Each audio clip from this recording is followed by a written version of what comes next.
Au cours des dernières décennies, nous sommes devenus de plus en plus conscients du fait que le stress émotionnel peut avoir un effet physique très puissant. Si l'on ajoute à cela l'année la plus stressante depuis un siècle grâce à la pandémie de coronavirus, le ralentissement économique, les restrictions de voyage et d'autres complications, le tout s'ajoutant aux facteurs de stress habituels de la vie, il est tout à fait naturel de faire le point sur votre niveau de stress global et sur la façon dont il vous affecte. Dans cette vidéo, nous allons explorer la relation entre le stress et le diabète et examiner comment, maintenant et après la pandémie de Covid, vous pouvez prendre quelques mesures clés pour empêcher le stress d'affecter votre santé physique et mentale. Le stress émotionnel affecte-t-il la glycémie ? Les études sont relativement claires sur le fait que le stress émotionnel augmente la glycémie à court terme. Cela se produit parce que des niveaux élevés de stress émotionnel peuvent déclencher une réaction biologique de combat ou de fuite. Votre organisme libère alors du cortisol, hormone du stress, qui augmente votre glycémie afin que vous disposiez de l'énergie nécessaire à votre survie. En cas de stress chronique, ce processus se répète sans cesse, ce qui peut être très dommageable pour votre santé mentale et votre système immunitaire. Le stress peut-il provoquer une élévation de la glycémie chez les non-diabétiques ? Oui, la plupart des professionnels de la santé s'accordent à dire que cette réaction initiale au stress est universelle, tant chez les diabétiques que chez les non-diabétiques. Cela inclut également les effets à long terme du stress chronique, comme un système immunitaire mis à rude épreuve, et le contrôle de la glycémie. Toutefois, pour les personnes qui ont déjà du mal à maintenir leur glycémie à un niveau bas en raison du diabète, ces pics de glycémie peuvent être plus pressants et dangereux. Le stress peut-il causer un diabète ? Il n'est pas tout à fait exact de dire que le stress, ou ses alternatives comme l'épuisement professionnel, provoque le prédiabète ou le diabète de type 2. Ce qui est plus exact, c'est que la réponse physique au stress, ainsi que les habitudes qui sont souvent associées au stress, contribuent toutes à un risque plus élevé de diabète de type 2. Sur le plan physique, des recherches récentes ont montré que le stress oxydatif et l'inflammation chronique, deux effets secondaires courants du stress émotionnel chronique, peuvent directement augmenter la résistance à l'insuline et inhiber la fonction des cellules bêta. Comme il s'agit de deux facteurs contribuant directement au développement du diabète de type 2, il s'agit d'un lien relativement direct entre le stress et les facteurs de risque du diabète. Sur le plan mental, bon nombre des comportements courants chez les personnes stressées, manger pour se rassurer, ne pas faire autant d'exercices qu'on le souhaiterait, mal dormir, consommer beaucoup de drogue et d'alcool, prendre du poids et avoir un mauvais régime alimentaire, sont autant de facteurs de risque de diabète de type 2. Ainsi, non seulement le stress augmente directement le risque de diabète de type 2 par des réactions physiques, mais il est probable que bon nombre des habitudes auxquelles vous pouvez avoir recours en période de stress peuvent également contribuer au développement du diabète de type 2. Le stress peut-il causer le diabète gestationnel ?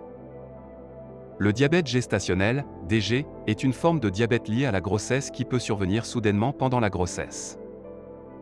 Ces facteurs de risque sont similaires à ceux d'autres formes de diabète, notamment des antécédents ou des antécédents familiaux de la maladie, des problèmes de régime alimentaire et d'exercice physique, un mauvais sommeil, l'obésité ou une glycémie élevée préexistante. Cependant, il a été constaté que le diabète gestationnel s'ajoute au stress déjà existant de la grossesse pour créer une malheureuse boucle de rétroaction. Par exemple, une étude a révélé que les femmes diagnostiquées avec un diabète gestationnel présentaient une incidence nettement plus élevée de dépression et étaient plus susceptibles de déclarer avoir vécu des situations et des événements stressants. Ainsi, le diabète gestationnel, son diagnostic, sa gestion et ses conséquences physiques entraînent une augmentation du stress. En outre, d'autres études ont montré que des niveaux élevés de stress augmentaient considérablement la glycémie chez les personnes atteintes de diabète gestationnel.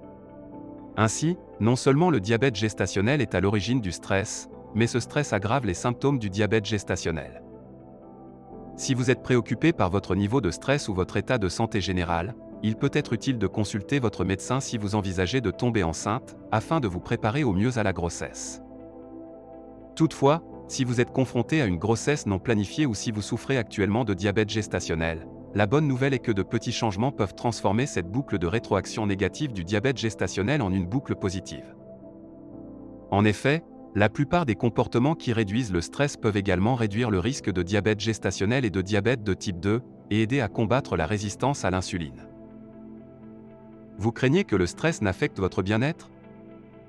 Comme nous l'avons vu avec le diabète gestationnel, la combinaison du stress et du diabète, ou de toute autre forme de mauvaise santé, peut constituer une boucle de rétroaction négative. Lorsque votre réponse physique et comportementale au stress contribue à provoquer le diabète, qui provoque encore plus de stress, il est facile de se sentir impuissant. Heureusement, il suffit de petits changements pour que les choses changent radicalement.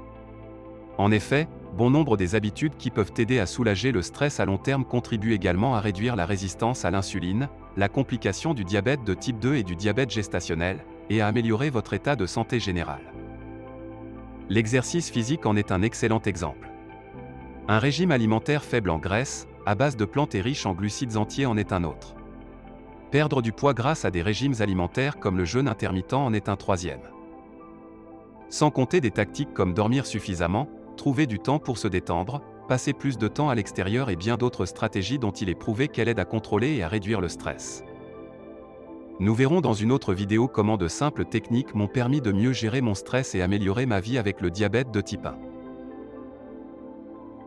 Si vous aimez ce type de contenu et que vous souhaitez que je réalise d'autres vidéos sur le diabète, n'oubliez pas de mettre un pouce vers le haut et de vous abonner à la chaîne, cela me motivera à vous fournir plus d'informations pertinentes sur ce sujet. Je vous remercie et je vous dis à bientôt.